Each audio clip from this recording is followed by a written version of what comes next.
Olá, continuando então a função adicionar, descendo um pouco aqui na planilha, a gente vê mais algumas explicações sobre a fórmula soma.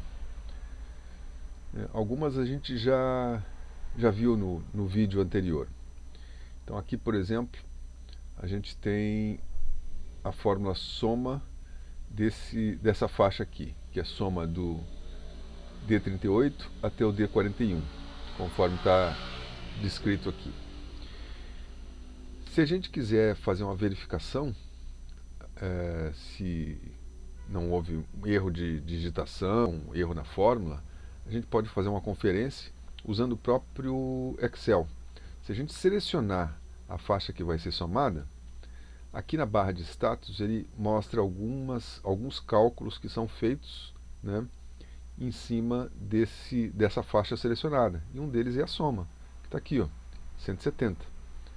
Então a gente comprova que o valor retornado é o mesmo, né? Então que a fórmula provavelmente foi digitada de forma correta.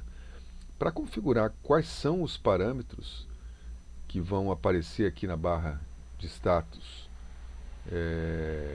resultando algum cálculo de uma área selecionada, a gente clica com o botão direito do mouse em cima da barra de status e aí configura o que vai aparecer.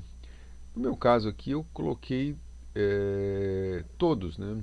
Então ele apareceu no caso da seleção, né? A média, a contagem numérica, o mínimo, o máximo e a soma. Contagem numérica pode parecer a mesma coisa, mas o Excel ele faz uma diferenciação entre números e não números, né? Literais, strings. Então, se a gente selecionar aqui, por exemplo, essa faixa de nomes, que são strings, são 4 nomes, ele não faz nenhuma soma, não faz média, porque não são números. Se a gente selecionar só os números, ele faz, além da contagem, que são 4, faz a contagem numérica, ou seja, são 4 números. Encontra o mínimo, o máximo, a soma, a média.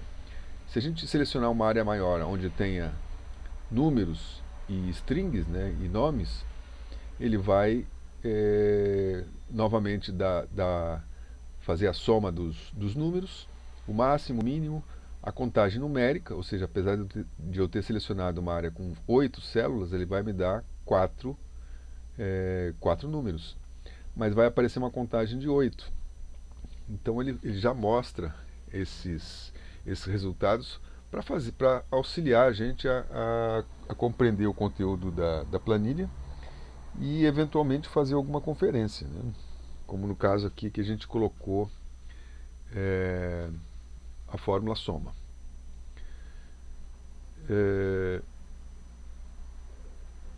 Logo abaixo aqui tem mais alguns parâmetros,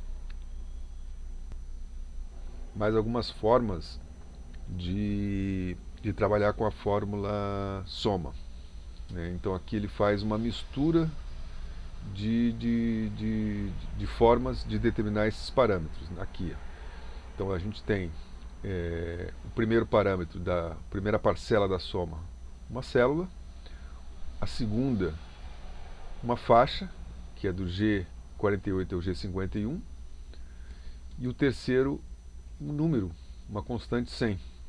Vejo que eles estão separados por ponto e vírgula, né? Então aqui nesse caso aqui, dessa fórmula indicada aqui, ele tem 3 parâmetros, que é a fórmula que foi reproduzida aqui na E54. A gente sabe que a E54, não só pela seleção do E e do 54, como está indicado aqui também, bem à esquerda, o endereço, né, E54. Então a gente sabe que aquela célula lá é o E54. E a fórmula ela é mostrada aqui na barra de fórmulas, né? É o D48, o G48 até o G51, então ele faz a soma disso aqui e atribui para o segundo parâmetro, e o terceiro parâmetro, o número 100. Então essa eu não recomendo ficar fazendo esse tipo de mistura, né? Mas a sintaxe do Excel permite isso aí. Ok? Então a gente continua aí no próximo vídeo.